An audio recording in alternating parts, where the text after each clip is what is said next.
నమస్తే ధర్మ సూక్ష్మ కార్యక్రమానికి స్వాగతం. ముందుగా టీవీ5 ప్రేక్షకులందరికీ కనుమ పండుగ శుభాకాంక్షలు.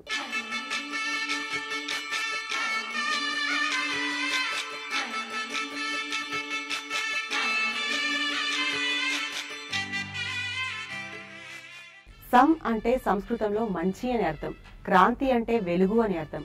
అలాంటి సంక్రాంతి పండగ మన జీవితంలోకి కొత్త వెలుగును తీసుకొస్తుంది అనే మాట చెప్పకనే చెప్తోంది. అలాంటి సంక్రాంతిలో ఒక భాగమైనటువంటి కనుమ పండగ ఈ రోజు. కనుమ పండుగను మనం ఎలా జరుపుకోవాలి, ఎలా జరుపుకుంటే కనుమ పండుగలోని పూర్తి ప్రాశస్త్యాన్ని మనం పొందిన వాళ్ళం అవుతాం, దాంట్లోని పూర్తి లాభాల్ని మనం ఆస్వాదించాలి కదా. మరి అలాంటి మంచి మంచి విషయాలు ఇవాళ మనతో వివరించడానికి మనతో ఉన్నారు ప్రముఖ ఆధ్యాత్మికవేత్త శ్రీమతి కల్పవల్లి గారు. నమస్తే కల్పవల్లి గారు. నమస్కారం అమ్మా. కల్పవల్లి గారు, మన సంక్రాంతి పండగ చివరి అంకానికి చేరుకున్నట్టే ఇప్పుడు. అంటే కనుమ దశకు వచ్చేసింది కదా. ముందు భోగి, సంక్రాంతి, తర్వాత కనుమ. కనుమ ప్రాశస్త్యం ఏంటి, కనుమ రోజు ఏం చేయాలి?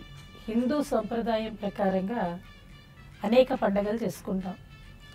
సంవత్సరం మొదలు నుంచి చివరి వరకు పండగలే ఉంటాయి మనకి. అంటే భారతీయ తత్వం ఏమిటి అని అంటే అందరూ సరదాగా ఆనందంగా సామాజిక జీవనంతో అలాగే కుటుంబ జీవనం గడపడం కోసమనేవి మనకి పండుగలు అనేవి వచ్చాయి. మరి ప్రతి పండగకి మనం ఏం చేస్తాము అని అంటే ఒక రోజు చేసుకునే పండగలు కొన్ని, 4 రోజులు చేసుకునే పండగలు కొన్ని, 3 రోజులు చేసే పండగలు కొన్ని, 9 నవరాత్రులని చేసుకునే పండగలు కొన్ని అని ఈ విధంగా మనం విడగొట్టుకుంటాం. అవన్నీ చూడండి, నవరాత్రులు అంటే దేవి వైభవం ఉంటుంది, గణేష్ నవరాత్రులు అంటే వినాయక వైభవం ఉంటుంది, దీపావళి పండుగ అంటే లక్ష్మీదేవి ఆరాధన ఉంటుంది. ఇలా ఒక్కొక్క పండుగకి ఒక్కొక్క అధిష్టాన దేవతని మనం పూజలు చేసుకుంటూ మనము ఆ పూజలని ఆధ్యాత్మికంగా సామాజికంగా చేసుకుంటాం. మరి ఇప్పుడు మనం చేసుకునే సంక్రాంతి పండుగ ఏమిటి అని అంటే ప్రకృతి ఆధారమైనటువంటి పండగ ఫస్ట్ది. రెండవది ఏంటి అంటే ఇది ఖగోళానికి సంబంధించినటువంటి పండుగ. మూడవది ఏంటి అంటే అందరికీ కనిపించేటువంటి ప్రత్యక్ష సాక్షి సూర్య భగవానుడు. ఆ సూర్య భగవానుడిని ఆరాధించేటువంటి పండగ. అందువల్ల ఈ కనుమ పండుగకు ఒక ప్రాముఖ్యత ఉన్నదమ్మా. సూర్య భగవానుడు ఉత్తరాయణంలోకి వస్తున్నాడు. ఎప్పుడు వస్తాడు? మకర సంక్రమణం రోజు వస్తాడు. అంటే నెల రోజులు ధనస్సు రాశి నుంచి మకర సంక్రాంతి రోజు. అంటే మనకి ఈ జోడియాక్ ఏదైతే రాశి చక్రం ఉందో ఈ రాశి చక్రంలో సూర్య భగవానుడు ప్రతి నెల అక్కడి నుంచి ఉండి మారుతూ ఉంటాడు. అంటే ఎన్ని సంక్రమణాలు వస్తాయి? 12 సంక్రమణాలు ఉంటాయి. 12 సంక్రాంతులే. సంక్రాంతి అంటే క్రాంతితో వెలుగు ఉన్నది. వెలుగు ఎవరిస్తున్నారమ్మా? మనకి సూర్య భగవానుడు ఇస్తాడు. అలాంటి వెలుగులను ఇచ్చేటువంటి రోజుని సంక్రాంతి అంటాము. 12 సంక్రాంతుల్లో ముఖ్యమైనది ఏమిటి అంటే మకర సంక్రాంతి. కారణం ఏమిటి? కర్కాటక సంక్రాంతిలో దక్షిణాయనం వస్తుంది. ఇక్కడ దక్షిణాయనం అంతా సూర్యుడు అయిపోగానే ఉత్తరాయణంలోకి వస్తాం. ఆ రోజు మనం ఇంకొక మాట కూడా అంటాం, ఉత్తరాయణ పుణ్యకాలం. పుణ్యకాలం అంటే అర్థం ఏమిటి? ఆ రోజు నుంచి సూర్య భగవానుడి యొక్క తేజస్సు విపరీతంగా ఉంటుంది, ఎండ అధికమవుతుంది, శరీరంలోకి కావలసినటువంటి విటమిన్ డి బాగా వస్తుంది. ఇన్ని రోజులు చలితోటి మనం వణుకుతూ ఉంటాము. ఆ వణుకంతా చూడండి కనుమ పండుగ వచ్చేసరికల్లా మనం బాగా రిలాక్స్ అయిపోతాం. భోగి మంటలు వేసుకోవడానికి ఓ చలి ఉంటుంది. కనుమ పండుగ రోజు పిల్లలు గాలిపటాలు ఎగరేస్తారు. చక్కగా ఆ రోజు ఇంట్లో నోములు ఉంటాయి, సావిత్రి గౌరీ నోములు. వైజ్ఞానికంగా చెప్పడం ఏంటంటే నువ్వుల పంట చేతికి రాగానే ఈ శరీరంలో ఉండేటువంటి రుగ్మతలన్నీ తొలగించి ఉష్ణాన్ని ఇచ్చి మనకి ఆడవాళ్లకి ఋతుక్రమంలో వచ్చేటువంటి బాధలన్నీ పోగొట్టేసి ఆనందంగా ఉంచగలిగేది నువ్వులు. ముఖ్యంగా పంట చేతికొచ్చి ఇంటికి రాగానే ఎవరు కష్టపడుతున్నారు పంట రావడానికి? ఎద్దులు, అలాగే బర్రెలు, ఆవులు. ఇవన్నీ మన కోసం సంవత్సరం రోజులు కష్టపడుతున్నాయి కదా. వీటికి ఒక రోజు పండగ చేస్తే బాగుంటుంది అనే విధానము ఇక ఏ సాంప్రదాయంలోనూ లేదు. ఏ సాంప్రదాయంలో? మన సాంప్రదాయంలో, హైందవ సాంప్రదాయంలో. పిల్లలకేమో బోయిపళ్ళ పేరంటం, మగపిల్లలు అనుకోండి గాలిపటాలు. హాయిగా గాలిపటాలు ఎగరేస్తారు. గాలిపటాలు ఇప్పుడే ఎందుకు ఎగరేస్తారండి? గాలిపటాలు ఎగరేయడంలో ఒక సూక్ష్మ దృష్టి ఉంది.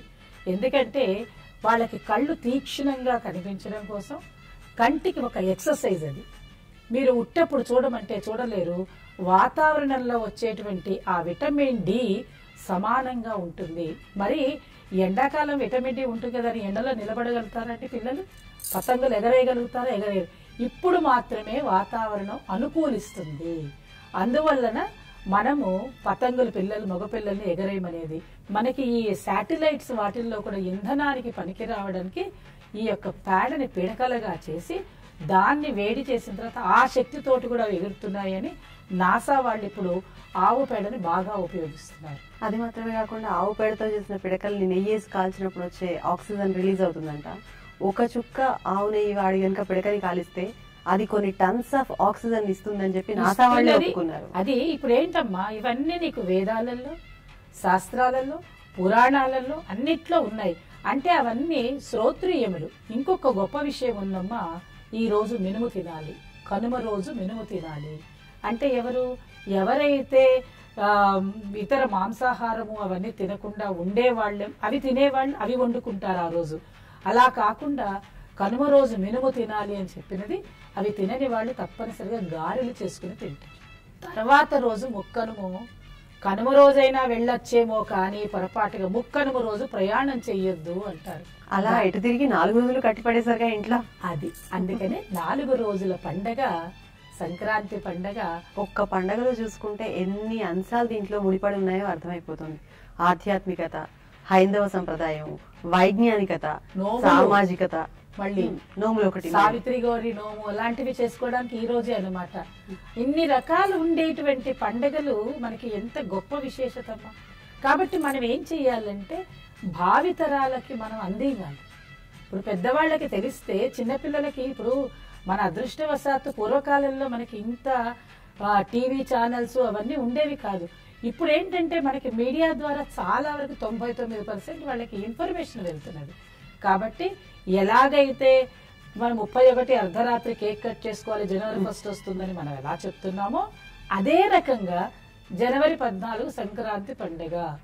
ఇంకొకటి ఏంటంటే ఆధ్యాత్మికంగా ఈసారి వచ్చినటువంటి ఈ యొక్క సంక్రాంతి పండుగ రక్త వస్త్రధారణతోటి వచ్చి ఉన్నాడు నిన్నటి రోజు. కాబట్టి ఇవాల్టి రోజు మనం ఏం చెయ్యాలి అని అంటే, మన ఈ యొక్క ప్రోగ్రామ్ టెలికాస్ట్ పొద్దున్నే అవుతుంది కాబట్టి పిల్లలు పెద్దవాళ్ళు ఎవరైనా ఎరుపు వస్తువులు దానం చేసుకోవాలి.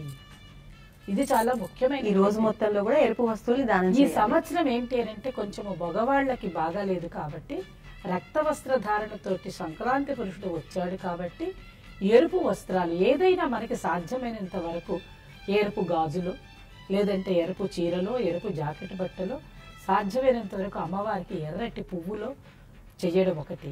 ఇంకొకటి చూడండి, ఆదివారం వచ్చింది. ఎరుపు చాలా ప్రధానమైనటువంటిది సూర్య భగవానుడికి. కాబట్టి ఈ రోజు తప్పనిసరిగా ఆదిత్య హృదయాన్ని చూపుకుని ఇలా ఏదైనా వీలైతే చెయ్యొచ్చు. వీలు కాకపోతే సంవత్సరం మొత్తంలో ఎప్పుడైనా చేయవచ్చు. ఇక వచ్చేదంతా సూర్య భగవానుడి పండుగే మాఘమాసం అంతా కూడా. కాబట్టి ఇక ఈ ఆదివారం మొదలు ఉత్తరాయణం కాబట్టి చక్కటి మంచి పనులు చేయడం, సూర్యోదయానికంటే ముందే లేచి చెయ్యమని చెప్పగలిగేది ఈ యొక్క కనుమ పండుగే. ధర్మ సూక్ష్మ కార్యక్రమంలో చిన్న విరామం తీసుకుందాం.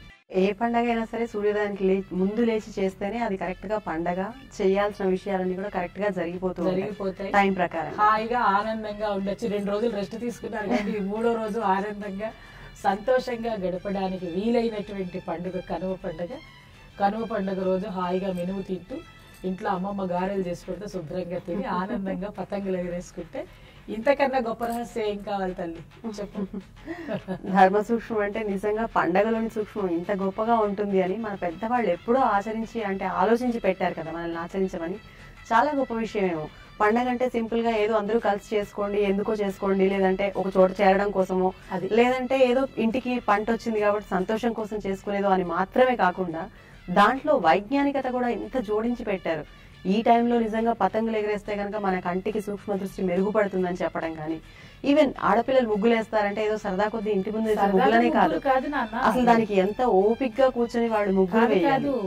చుక్కలు పెడతాం కదా, చుక్కలు పెట్టడంలోనే అంతటి ఆ రోజు వరకు చుక్కలు పెడతాం. అంటే ఆకాశ మండలంలో ఉండేటువంటి నక్షత్రాలన్నీ కూడా ఎలా ఉన్నాయి అలాంటి ముగ్గులు వేస్తాం. జ్యోతిష శాస్త్రంలో ఏ రకంగా మన యొక్క జోడియాక్ సైన్స్ ఉన్నాయో అవన్నీ కూడా అక్కడ వస్తాయి. వీటన్నిటితో పాటు మనం ఏం చేస్తామంటే ఈయనకి రథం వేస్తాం. సూర్య భగవానికి పక్క రోజు ఇంకా ఆయన వెళ్ళిపోతున్నా, ఆయన వచ్చాడు కదా ఉత్తరాయణం వైపు వెళ్తున్నట్టుగా రథాన్ని మనము పక్క వాళ్ళ ఇంటి వరకు లాక్కుంటూ వెళ్తాం, గీతలు గీసిస్తాం. అప్పటి వరకు గీతలు, మీ ఇంటి ముందు రథం పక్కింటికి, పక్కింటి రథం ఆ పక్కింటికి ఎలా వెళ్ళిపోతూ అలా ముగ్గులు వేసుకుంటారు. ఈ ముగ్గులు వేసుకోవడం వల్ల ఆడపిల్లలకి దానిలో వైజ్ఞానికత తెలుస్తుంది.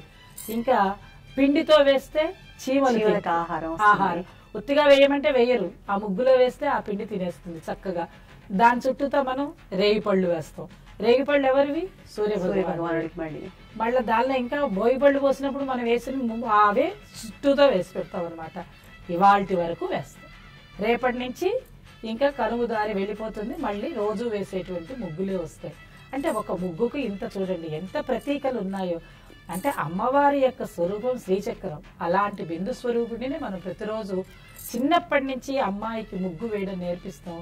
మనకి ఆర్టిస్టిక్ అంతా దానిలో తెలుస్తుందమ్మా. తర్వాత గీతలు వేస్తారు, ఇలాగ 4 వేళ్లలో తీసుకుని వేస్తారు.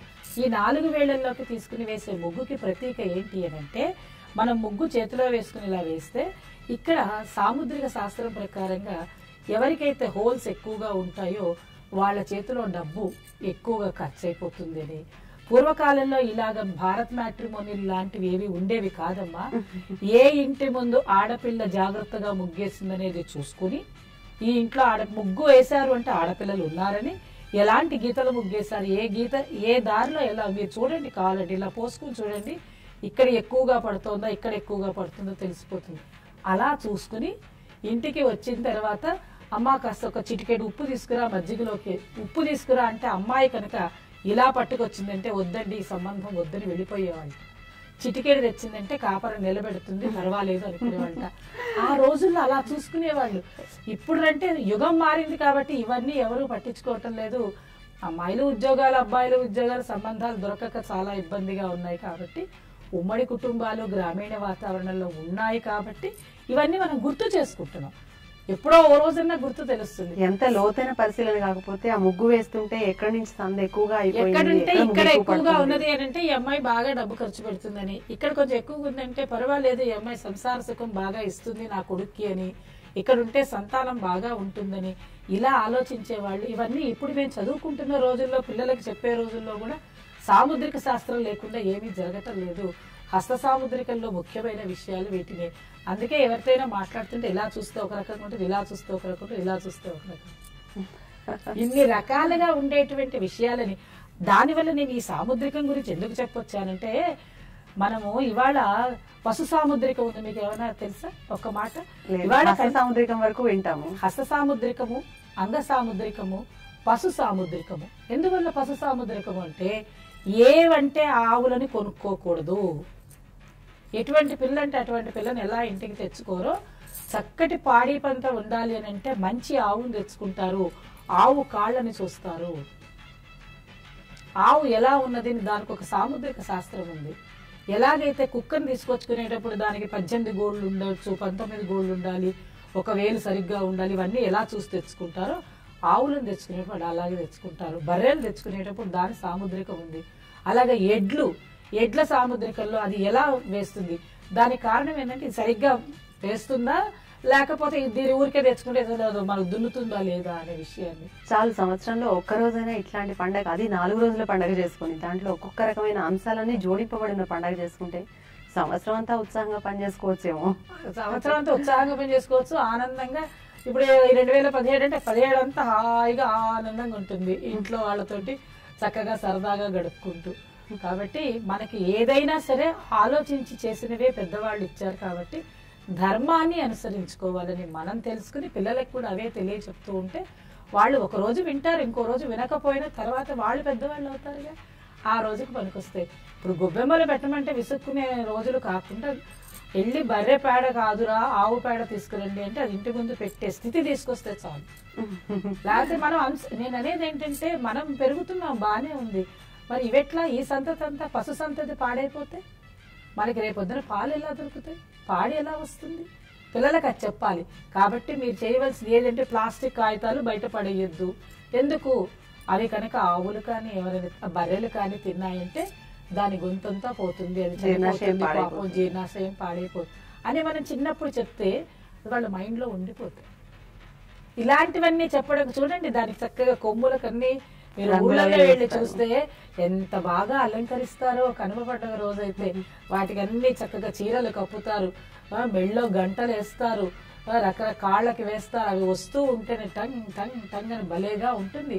కానీ ఏవైనా కానీ పల్లెటూరి వాతావరణంలో సంక్రాంతి పండుగ చూస్తే ఏమి ఆనందంగా ఉంటుందంటే అంత ఆనందంగా ఉంటుంది. అది మనం పోగొట్టుకోకుండా మనమేం చేస్తున్నామంటే సిటీలో కూడా తీసుకొస్తున్నారు, మర్చిపోతున్నామేమో అనేసి వాళ్ళు మనకి తీసుకొస్తున్నారు. కాబట్టి వీటితో పాటు మనకి మీడియాల్లోనూ సినిమాల్లో కూడా సంక్రాంతి వైభవాన్ని చూపిస్తున్నారు కాబట్టి మనం మర్చిపోవట్లేదు. చాలా చక్కగా వివరించారు. అసలు ఒక్కొక్క దానిలో ఎంత గొప్ప గొప్ప అంశాలు దాంట్లో దాగున్నాయనే విషయం తెలుసుకుంటే ప్రతి ఒక్కరు కూడా ఇన్ని ఆచారాల్ని ఆచరించాలనే విషయం వాళ్ళకి చాలా క్లియర్ గా అర్థమయ్యేలా చెప్పారు. అంటే ఈ ఒక ముగ్గులు కాదు, ఒక పతంగులు కాదు, ఒక గొబ్బెమ్మలు కాదు, అందరూ కలిసి నలుగురు కలిసి ఉండడంలో ఏంటి ఆంతర్యం ఏంటి, అసలు ఆడపిల్లల్ని చూస్ చేసుకునే విధానం అంటే మ్యాట్రిమోనీ లాంటివి లేనప్పుడు ఆడపిల్లల్ని ఎలా చూస్ చేసుకునేవాళ్ళు, సో ఈ పండగ సందర్భాల్లో పెద్దాళ్ళని ఎందుకు గుర్తు చేసుకుంటారు, తర్పణాలు ఎందుకు వదులుతారు, అసలు ఇన్ని అంశాలు నిలువెత్తుగా మనకు నిదర్శనాలుగా కనిపిస్తున్నాయి సంక్రాంతి పండుగలో. కనుమ ఇవాళ జరుపుకుంటున్నారు ప్రేక్షకులందరూ ఆనందంగా, ముక్కనుమ కూడా రేపు సంతోషంగా జరుపుకొని ఆ తర్వాతే పనులు స్టార్ట్ చేయమని చెప్తున్నారు. చాలా చక్కగా వివరించారండి, ధన్యవాదాలు. నమస్కారం.